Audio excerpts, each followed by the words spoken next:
Torej, osebna pričakovanja pred tekmo z Alžirijo, kaj pomeni za vas?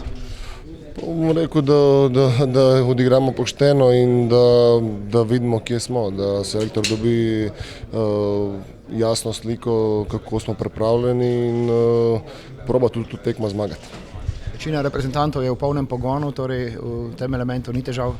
Ja, res je, večina igralcev igramo v svojih klubih, tako da to je en plus, bom rekel, tudi za reprezentanco, ko prehajamo v polnem ritmu, tako da jaz mislim, da večjih težav ne bi smelo biti. Koliko spremljate Alžirijo, kakšna je v primerjavi s svetovnim prvenstvom v Afriki? Dobro, jaz jih ne poznam, mislim, vem, da so vrhunska ekipa, tako da ne poznam posameznikov, ampak sigurno pa, da so kvalitetna ekipa. Še vaš komentar žreba za prihodnje evropsko prvenstvo?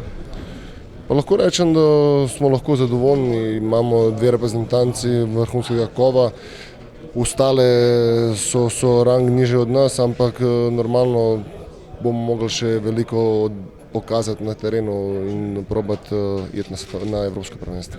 Verjetno pa se ni moč zanašati na to, da je sedaj širše okno za odhod na evropsko prvenstvo. Dobro, to je en plus, da tudi manjše reprezentance, bom rekel, v narekovajih lahko pridejo na evropsko prvenstvo, tako da moramo se pripraviti iz tekme v tekmo in gledati samo tekmo po tekmo naprej.